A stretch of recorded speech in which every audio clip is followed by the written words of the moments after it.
here comes Marlene. Okay, just a second here. Okay. And let me share my screen for where we left off. Good morning, all. And here we go. Okay. So it's good to see everyone. There'll be a couple more people coming in a moment. Baruch atah Adonai Eloheinu melech haolam asher kitshanu b'mitzvotav v'tzivanu la'asok b'divrei Torah. All right. Last time, there we go. Somebody else coming in. Last time we left off at starting to discuss again what you can have Gentiles do for you or not do for you. So now we're at this red S. We only did a few paragraphs last week. And so we're up to this red S now. The Gemara discusses the subject of assisting or receiving aid from a Gentile in the context of circumcision. The sages taught, a Jew may circumcise a Gentile for the sake of making him a convert. This is to the exclusion of circumcising a Gentile for the sake of removing a worm, which is not permitted, as it is forbidden to heal a Gentile. But one may not allow a Gentile to circumcise a Jew in any situation because Gentiles are suspected of bloodshed. This is the statement of Rabbi Meir. Okay, so medical procedures, even the common ones like circumcision, common for the Jewish community. Not so sure how common it was outside the Jewish community. Depends where in the world and the society that they were living in. So that if circumcision is not done, then it becomes like this major procedure. But within the Jewish community, you know, every Jewish museum that you go to, if you, in the display of ritual items from the 1700s, for example, will have in it a circumcision kit. So here's the clamp, here's the knife, other instruments like that. So the Jewish community knew how to do this, and it was common practice. Why a Jew? Well, there would come a time if a Jew is traveling, but then again, a Jew could be traveling on his own. It'd be unusual for a Jew to travel with his family, with his pregnant wife who gives birth. So there could be Jews who live in far-flung places, and maybe there isn't a mohel there. And it could be that lots of Jews were trained in how to do a circumcision, but perhaps somebody isn't. Then the question is, can you have a Gentile do the circumcision for your Jewish son? And the answer for Rabbi Meir is a clear no, because you're worried about this Gentile killing your son, right? That the default is that Gentiles are suspected of bloodshed. The question is, can Jews do this for Gentiles? And apparently, I mean, the rumor is, and it may not be a rumor, it could be fact, that a mohel always takes care of the royals in England, so that their circumcisions were done by a mohel and not a doctor, not a pediatric surgeon. So if that's the case, that a mohel has done King Charles and Prince Harry and Prince William, then why? When this says you can only do it for the sake of making him a convert, as opposed to doing it for healing, which is, why would a Gentile care about circumcision? Well, because the pervasive medical opinion is that it's healthier to be circumcised than not. So, but if Rabbi Meir says you're not allowed to do it for a Gentile, how do we allow it now? So let's look first at the halacha, right? Because there's an H here. What may not allow a Gentile to circumcise. Uh, oh, wait, just a second. Jew may circumcise a Gentile. Yeah, this one. A Jew may not circumcise a Gentile who wishes to remove his foreskin for medical reasons, because a Gentile does not undergo the circumcision with the intent of fulfilling God's will. It's a mitzvah to circumcise a Gentile who wishes to convert to Judaism and fulfill the mitzvah of circumcision. That's why even the most orthodox of Mohalim will agree to officiate, to do the bris of a child who is not born Jewish, but the parents have every intention of bringing the child to the mikveh and fully converting the child. So that would be the case of a non-Jewish mother and a Jewish father. And that boy who is born, a moel will do the bris. And usually they add 2 words to the bracha. Al Hamilah it's Asher Kichanu b'mitzvotav etzivanu Al Hamilah. That's the bracha that the moel recites for circumcision. Commanded us with sanctified us with his commandments and commanded us regarding circumcision. And the moel might add l'shem gerut, for the sake of conversion. Okay. So that's how most the Orthodox Mohalim who I've worked with, who have done the bris for a technically non-Jewish child yet, because the child hasn't been brought to the mikveh. And most mikvahs today say that a baby has to be at least 4 months old before they're big enough to handle being immersed, because you have to go completely underwater. And so most mikvahs today say 4 months old. So, and the bris has to be at 8 days. Therefore the bris can be done. So now the next one, oh no, we haven't finished it. Furthermore, in a situation where remuneration is offered and refraining from circumcising a Gentile would lead to enmity, it is permitted. All right, so medieval rabbinic sources contradict this source, that you can only do it for circumcision, but you can also do it for money, and if you're worried that it might lead to enmity. So that's how a moel in England can perform the circumcision for the British royals. So you have Rambam, from the year 1000, a Sephardi source, and you have the Shulchan Aruch, which is a combination Sephardi Ashkenazi source from the 1500s. Okay. May not allow a Gentile to circumcise, right? But one may not allow a Gentile to circumcise a Jew in any situation. All Jews are qualified to circumcise another Jew. Even one who is uncircumcised himself may perform this mitzvah, as may women, children, and slaves. A Gentile may not perform a circumcision. A Jew who was circumcised by a Gentile need not be circumcised again after the fact, although a drop of blood is drawn from the area where the foreskin had been. All right. This leads to lots of discussions today about many progressive Jews who really don't want to have their child circumcised by a moel, or not even circumcised at all, but might compromise and say they'd have a surgeon do it in the hospital. So there are a couple of Moalim in our area.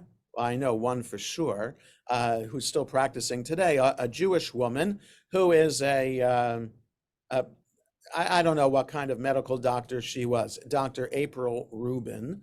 So she's trained to be a mohel. The feminine term for mohel is mohelet. So she's trained to be a mohelet, and I've done circumcisions with her, which are just the same as a non-medical person performing a circumcision, exactly the same, but families feel more comfortable knowing that a doctor is taking care of the procedure rather than some rabbi coming in and doing it. So that's an issue in the Jewish community today. Takes a lot of effort sometimes. Well, let's just say this. Because of the nature of our congregation and our demographics, there aren't that many um, young couples joining our synagogue who don't have babies yet.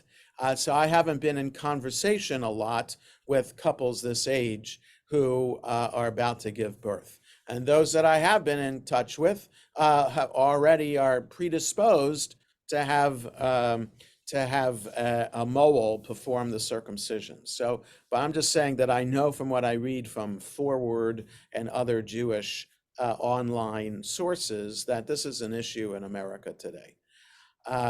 So that there are some far-flung places, by the way, where it might be impossible to bring in a mohel or too expensive to bring in a mohel. Let's say I don't know, you live in Montana and there's no resident mohel in Montana.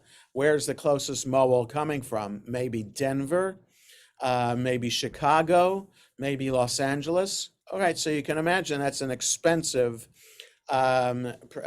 undertaking, and not everybody has the money to be able to afford or parents, grandparents of the baby to afford to bring in such a mohel, so that you could have a non-Jew perform the service as long as a Jew recites the prayers and is supervising what the Gentile does. So that can happen. That was the case. I was involved in a case with a family from the synagogue who adopted a child from Russia when the child was 3 years old. And they did not want the child to be circumcised at that time because they wanted first the child to get acclimated to being in America and getting used to them as parents. They waited till the child was 8 years old. So that then becomes a major surgery. And so what happened was they had the surgery at Holy Cross. They wanted me to participate, and they also wanted a mohel there. Besides the surgeon, the pediatric urologist who was performing the circumcision, the operation itself. So the mohel was allowed to do a snip, and I was in the room barely conscious, witnessing this operation, and the mohel recited the blessings while the surgeon did his work. Okay, so these are circumstances where we do it today. So we have here from Rabbi Meir, though. Rabbi Meir is living under Roman rule after not just after the destruction of the temple in the year 70, but the total destruction by the Emperor Hadrian in 135 CE. So Meir is a couple decades after that, where it's really, really bad to be Jewish in the land of Israel under Roman rule. So you can understand then why he might have this idea that Gentiles are out to kill us. Okay, so yes, Bess. I was at a bris where it was they stopped the mohel, and it was said that there was a set on the mohel says something in Hebrew that was never translated, that the Father has given me the authority to do this person. Right. So it was no secret. Ricardo Kleinman's son, I think it was Bernardo. He opted to circumcise his son as per the original. So is that yes, it's the mitzvah upon the father to circumcise his son. So that is the mitzvah, going back to Abraham circumcising Isaac. So it's the oldest of all Jewish rituals, the oldest of all the other Jewish rituals. You can argue Shabbos is older, but we don't know anything about Abraham and Sarah observing Shabbos. We only know God resting on the seventh day. Okay, but we don't know Adam and Eve. We don't know any of those generations during Shabbos. So bris, we know, is the oldest. So you can argue it's 3,600 years old. So yes, and Ricardo, as a pediatrician, had how many surgeries did he do? Did he actually do circumcisions as a pediatrician? I have no idea. But you know what it could be is that there are some the not to be too graphic, the mowal sets it all up with the clamp and everything, and then there's one swipe. There's a piece of skin sticking out from the clamp, and the mowal just swipes it with a very sharp scalpel. So he does it, or the father could do that swipe. Certainly a doctor could do it. It's not quite the same as cutting the umbilical cord, but some fathers would be a bit queasy, or mother. It's something offered to mothers as well. Mothers usually don't like to watch at all. Fathers are there, you're a little bit queasy. You don't want to do something like that. So 100% of the fathers that I've been involved with a bris with have said, no thanks, yes, please do it for me. So there's nothing like hiring a professional. That's right. That's right. But part of the ceremony is that the mohel has to ask for the parents to delegate the mohel to do it on their behalf. The only time I saw it, right? Yeah. So it's the same as teaching our children. It's the mitzvah of parents to teach their children about Judaism. And usually we delegate Hebrew school or day school to do that. So there isn't, I don't know of a day school or a Hebrew school that actually has, as part of the tuition agreement, a paragraph that says, I hereby delegate the Charles E. Smith Jewish Day School to educate my children on my behalf. As per the mitzvah, Vishinantam levanecha. Teach your children, from the V'ahavta paragraph of the Shema. So that we don't do, but there is this formal delegation of the mohel that happens during the bris. Jonah? Yes, Marlene. So I just want to add, so our last sisterhood meeting, I don't know how this came up, but anyway, so some people were saying that in New York, a long time ago, they had mohel rooms. And I guess this is when, decades ago, when women stayed much longer in the hospital. So then they made it very easy for them. Right. Because they were there a week or 10 days anyway. They were there 10 days. They would have the mohel room and they would have it done there. The ceremony, they had a room. Yes. So I thought that was interesting. Yeah, so I think Israeli hospitals definitely have that. But again, like you're saying, it's rare for a mother to stay in the hospital for a week, so to need the use of such a mohel room. But so I don't know if hospitals have it anymore. Even if you're in the hospital after a C-section, you're still going home 3 days, 4 days after the birth, something like that. Right. The more Jewish the area is, the more likely there will be something like some accommodation made for the mohel. Okay. So there's also a note here. This is to the exclusion of circumcising a Gentile for the sake of removing a worm, which is not permitted, as it's forbidden to heal a Gentile. So there's a note here. For this, I'm afraid of reading it. For the sake of removing a worm. Rashi explains that there is a parasite lodged in the Gentile's flesh, which requires the foreskin to be removed in order to extract it. The commentaries write that the ruling that one must refrain from treating the Gentile is due to the halacha of allowing a Gentile to remain trapped in a pit. So it's the same idea that we're not supposed to go out of our way, and in fact, we are supposed to avoid helping a Gentile. And but how realistic is that? in today's day and age, you don't want to, as Rambam says here, you don't want to risk enmity with the Gentiles, right? He said it up here about enmity. So yeah, okay. So that's Rabbi Meir. Can't allow a Gentile to circumcise your Jewish child. That, and the rabbis say one may allow a Gentile to circumcise a Jew while others are standing over him and observing his actions, but not when they are alone together. So in other words, if you got Jews in the room with the Gentile, then it's less likely that the Gentile is going to kill the baby. So then it's okay. If that's the only person in town who knows how to do the circumcision, then you can let him do it if there are Jews around, but not if the Gentile's alone with the baby.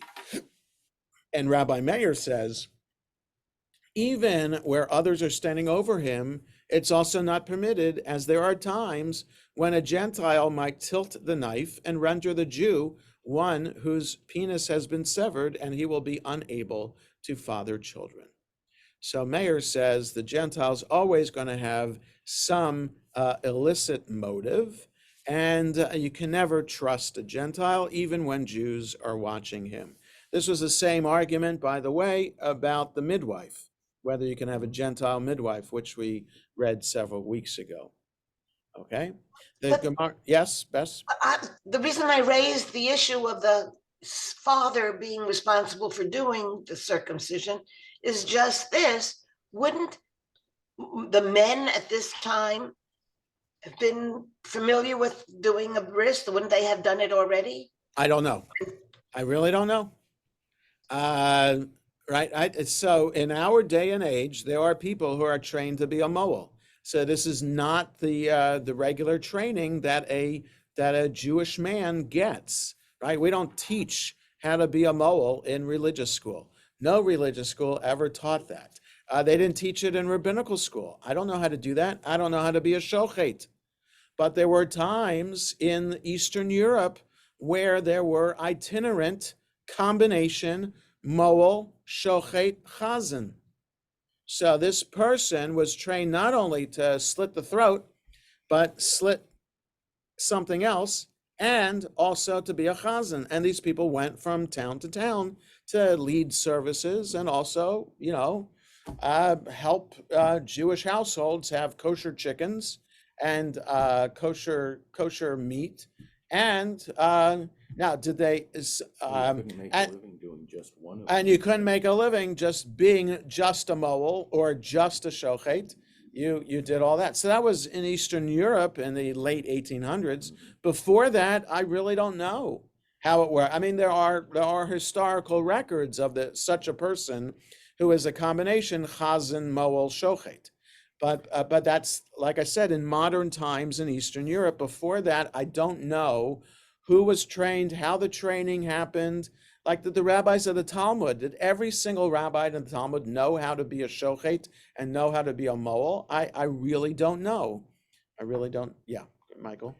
Even as late as the 1920s, there were, I don't know about being a combination moel as well, but my father said he remembered learning from a Melamed in Utica, New York, who also was a shochet. And Fridays, whatever, a woman might come with a chicken, and he'd tell the class to review, and he'd go out in the back and chef the chicken, and then come back and teach class. Right. Okay. So it happened in America too. So small town America, upstate New York, down up and down the Mississippi, things like that. There were these itinerant moel, shochet, melamed, chazan people trying to make a living in the New World. So again, that's in our day and age.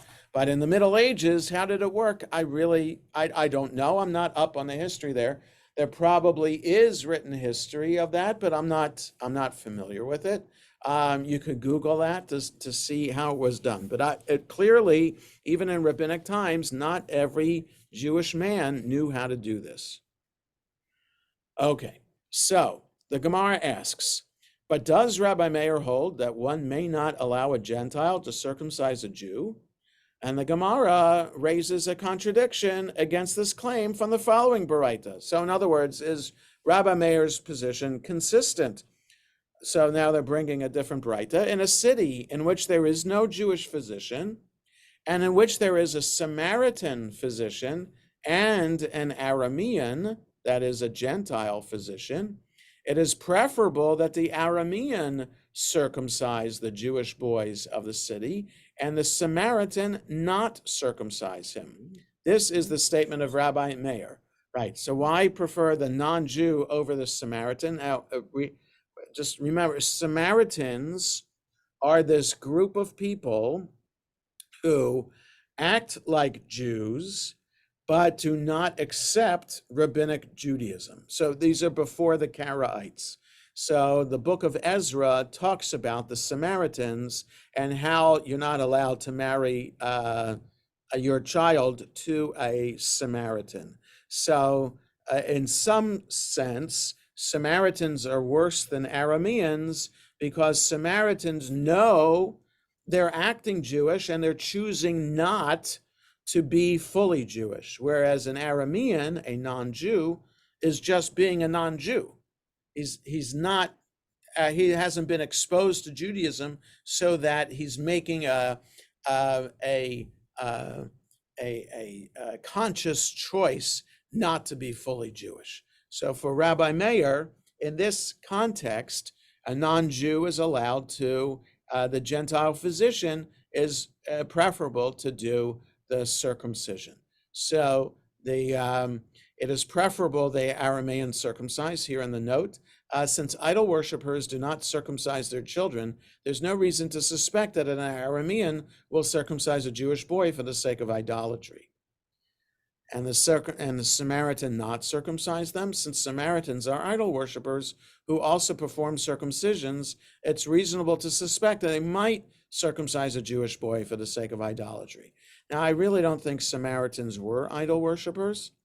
I really don't, but it's possible that from the book of Ezra, these are people who were descended from a segment of the northern kingdom of Israel that had built its own temple in the city of Samaria that would be in opposition to the temple in Jerusalem. And so the people of the southern kingdom regarded the people of the northern kingdom as idolaters in that way. Okay, so here in this Baraita, then, the Aramean is preferable to circumcise.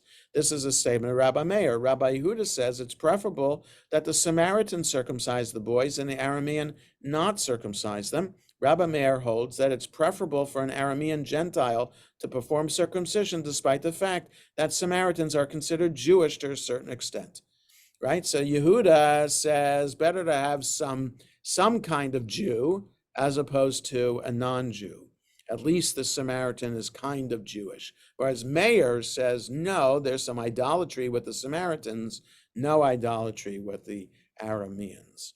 All right, and there's a whole section here about who the Samaritans are.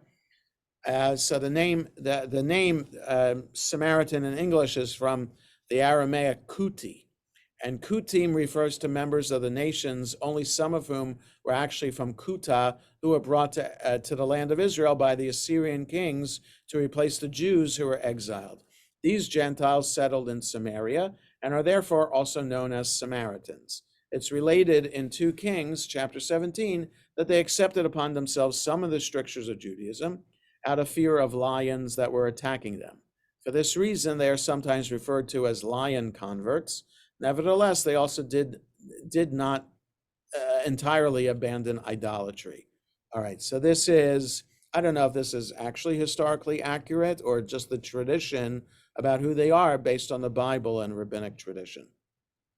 Okay, so that's enough to read of that. Let's go on. Jonah? Yes, If Beth? the Arameans did not worship idols, what did they worship? They did not circumcise for the sake of idolatry. They did other things for idolatry, but circumcision wasn't for idolatry. Okay, Okay. gotcha. Are they the same people we're talking about as who married an Aramean? sitting on the idols. Why am I blanking? Rachel? Rachel, right. Now, Aramio Vedavi. Right, yes, people from that area. Michael, But relatives, effectively, because if he was sent there, but they No? did worship but they idols. worship idols. Well, Yes. because they did clearly, because she brought them. Right, But, yeah. right. Okay. Okay, so so how do we understand then that Rabbi Meir says in this Baraita that you should choose an Aramean to do the Gentile to do the circumcision, and the other Baraita that we first saw says that they can't. So the Gemara answers, how do you resolve this? Reverse their opinion so that Rabbi Meir says it's preferable that the Samaritan circumcise the boys and not the Aramean, and Rabbi Yehuda says it's preferable that the Aramean circumcise them and not the Samaritan. Okay, so that way, then we get Rabbi Meir to be consistent, still refusing to have a non-Jew, a full non-Jew, not circumcised. The Gemara asks, and does Rabbi Yehuda hold that it's permitted for circumcision to be performed by an Aramean? But isn't it taught in a Baraita that Rabbi Yehuda says, from where is it derived with regard to circumcision performed by a Gentile that it is not valid? It is derived from a verse, as it is stated, and God said to Abraham, and as for you, you shall keep my covenant, you and your seed after you, throughout their generations, which is the source in the book of Genesis for the mitzvah of doing a bris. My covenant, briti, here is a reference to circumcision, brit milah, and therefore the verse is teaching that only Abraham and his descendants, that is Jews, are qualified to perform circumcision. Rather, the Gemara suggests, actually do not reverse it. So keep the difference of opinion of Rabbi Meir. One place, no Gentile, another place, an Aramean can do it. And as for the apparent contradiction between the two statements of Rabbi Meir, the Gemara explains, and what are we dealing with here? We're dealing with an expert physician who will not risk his reputation by harming a child. This is similar to that which Rabbi Yochanan said, as when Rav Dimi came from Eretz Yisrael to Babylonia, he said that Rabbi Yochanan says, if the physician was considered a recognized expert, it's permitted for one to be healed by him. When Rabbi Meir said that an Aramean may circumcise a Jewish boy, he was referring specifically to a doctor who is known for his expertise. All right, so a doctor is not going to ruin his reputation by killing a Jewish boy. So the doctor is going to be a doctor, no matter what kind or what ethnic background the child he's working on. Okay, and so an expert physician, there's a note there. Expert physician, since he is well-known physician, he will not sully his reputation by severing the child's penis or causing his death. The commentaries add that even if the doctor is not known for his expertise in performing circumcisions, it's nevertheless permitted, as he will refrain from damaging his reputation in general. So no matter what kind of doctor he is, he could be a proctologist and doing a circumcision, no experience at all with that side of the body, and still that would be fine because the doctor is concerned about his or her reputation. Right, okay. The latter clause of the Baraita states that Rabbi Yehuda maintains that a Samaritan may circumcise a Jewish infant.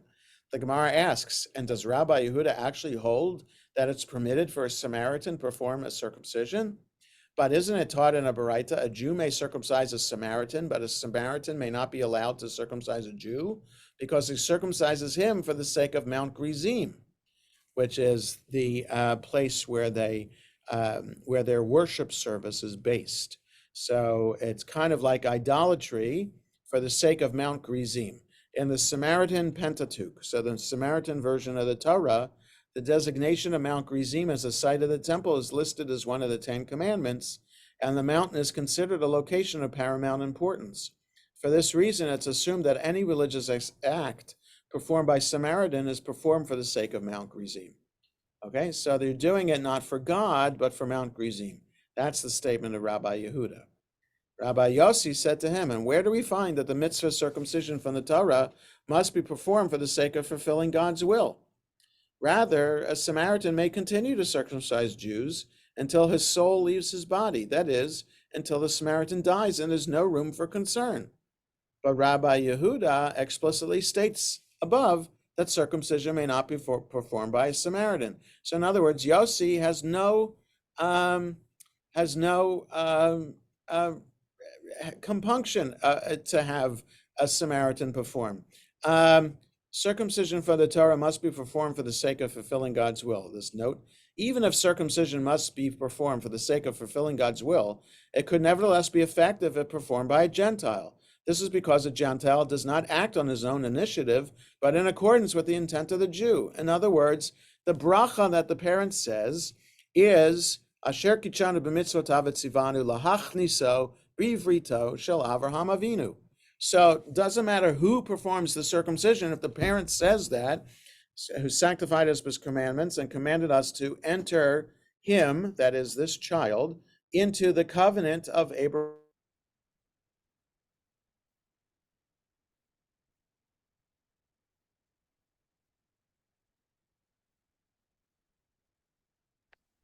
Now you're muted, Jonah. I'm sorry. I don't know what happened. There's no internet in the building. So I'm using my phone as a hotspot, and it was working fine until it wasn't. Okay. So I don't know where I left off. As long as so that the parents recite a blessing, who has commanded us to enter this child into the covenant of Abraham our father. So it doesn't matter then necessarily who's performing the bris, as long as the intent is there from the parents that the purpose of this circumcision is to fulfill God's will and fulfill the commandment. Okay, so so that's the argument that Rabbi Yossi says. You don't have to worry about then who's performing the commandment. Okay, so that's Yossi's argument against Yehuda. Rather, actually, you should reverse the opinions in the Baraita as we reversed them initially. And as for the difficulty raised with regard to one statement of Rabbi Yehuda against the other statement of Rabbi Yehuda, that opinion that a Gentile may not perform circumcision is actually the opinion of Rabbi Yehuda Hanasi. Conversely, the first Baraita, which is reversed and therefore cites Rabbi Yehuda as maintaining that an Aramean may perform circumcision, is referring to Rabbi Yehuda Bar Ilai. Accordingly, the different opinions reflect a different dispute between Tanaim rather than a contradiction. So there are different Rabbi Yehudas around. So regular Rabbi Yehuda is usually Yehuda Bar Ilai, and then the other Yehuda usually is referred to as Yehuda Hanasi. But maybe the transmission of the source here left out Yehuda Hanasi. Okay, the Gemara cites a proof that according to the opinion of Rabbi Yehuda Hanasi, a Gentile is not qualified to perform circumcision, as it's taught in a Baraita that Rabbi Yehuda Hanasi says, from where is it derived with regard to circumcision performed by a Gentile that it's not valid? The verse states, and God said to Abraham, and as for you, you shall keep my covenant, you and your seed after you throughout their generations. So that's the proof of this for the source then. And then there's the note here. The commentaries explain this verse as follows. You, that is Abraham, must keep God's covenant, but not others. In the Jerusalem Talmud, it's stated that the word you includes all those who are like Abraham, that is his descendants. Rashi notes that this is indicated by the continuation of the verse, you and your seed after you throughout their generations. Okay, so it's a Jewish mitzvah to fulfill. You don't let other people do any part of it. Is that only true for this mitzvah or for all mitzvahs? Well, it's for this mitzvah. Well, what else can you have a generally, you can do a mitzvah through an agent. You can do a mitzvah through an agent. Yeah, well, can you have a Gentile deliver a get? I don't think so. Can you have a Gentile build a sukkah for you? Yeah, I think you can do that. Because you don't say a bracha for building a sukkah anyway. What other mitzvahs are? Can you have a Gentile slaughter an animal? No. That you can't do. So there are many things. Yes, What- Bess? Taking a piece of challah and burning it. Right. So that's a mitzvah for a Jew to perform. You can't. Okay. So, so there is a segment of the Jewish community today who insists on having baked goods, bread essentially, as being, and I'm going to say it the Yiddish way because it's that segment of the Jewish community that upholds this, Pas Yisrael. So that is Jewish bread. So when you're baking a large quantity of bread, the Torah says you're supposed to take a piece of the dough and offer it as an offering to God to represent that everything that we do, we have to keep God in mind. So it's more than just saying a bracha when you're eating the bread, when it comes out of the oven or whenever you're eating bread, but even in the process of making bread, you want to acknowledge God in the process. So can you eat bread that's baked by non-Jews? So, what's the difference between bread and any other food? If it's supervised, if it's the kind of food that has to be supervised, processed food usually has to be supervised for it to have a kosher certification. What's the difference about bread? So most Jews, even most Orthodox Jews, don't require that extra step of Pas Yisrael, but very Orthodox Jews do require it. It's the same with bishul akum. It's called, so non-Jewish cooking. So you have in the kosher catering business, which is run by the very Orthodox, all kosher caterers in America are essentially run by the OU or the Star K or other organizations like that, to the extent where that the most Jews possible will accept that certification. And so the way this works is usually with the caterers, you'll have non-Jews turning on the flame and doing the cooking, but you need a Jew to turn on the flame. If a Jew turns on the flame and a non-Jew does the rest of the cooking while being supervised by the Jew, then that counts as bishul, as Jewish cooking. Okay, so it's some of these matters seem very outdated today, especially when it comes to wine. We might get there eventually in this chapter about wine. You worry about kosher wine being totally processed from the squeezing of the grapes until the wine comes out of the barrel as being totally supervised by Jews, because you're worried about two things: either that the non-Jew who made the wine made an offering to his or her God, and you're also worried about mixed marriage.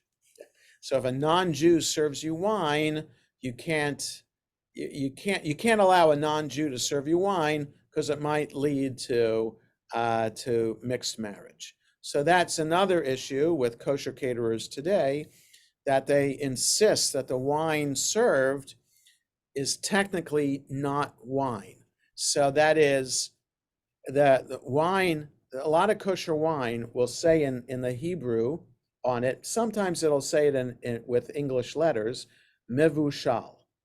So if wine is mevushal, essentially that means the wine was flash pasteurized. So before it's bottled, it becomes it goes through a pasteurization process. The mavens out there, the wine connoisseurs, will say that ruins the wine. Most people say it doesn't ruin the wine, but because it's flash pasteurized, it essentially makes it not wine. And since it's not wine, then it's okay for a non-Jew to pour it at a catered event, or whatever, or in a restaurant or something like that. But it's still wine for the sense of saying the bracha over it, Borei Pri Hagafen, and fulfilling the mitzvah of the 4 cups of wine at a Seder. So it's wine for that purpose because it's a grape product, but it's not wine for the purpose of leading to intermarriage. Okay, so you see the hoops that rabbis go through when it's dealing with non-Jews, and how much do you allow non-Jews to be involved in the process of cooking, and how much do we want our food to be reserved for Jewish only eyes and Jewish only hands involved in the process. Okay. I have That's another. best. Go ahead. You said that in order for a caterer to, or a non-Jew to cook your food, the Jew has to light the fire, but the Jew doesn't say a blessing when. No, it just So why- cleared. Right, there's no blessing for cooking food. Right. So why is there? It makes it so that there are the same people, the same rabbinic opinion that says you should only have milk that's been, right, the Chalav Yisrael is the same thing. You should only have milk that's been milked, that comes from a cow that was milked by Jews. The same people would say you should only have food cooked by Jews. So how do you fulfill so it makes it difficult, right? It's nearly impossible for people today to have only raw or raw becoming cooked food in your home. I guess there are people who might never go to the supermarket and might never buy anything off the shelf. So if that's the case, then you have your own homegrown products that you are cooking yourself.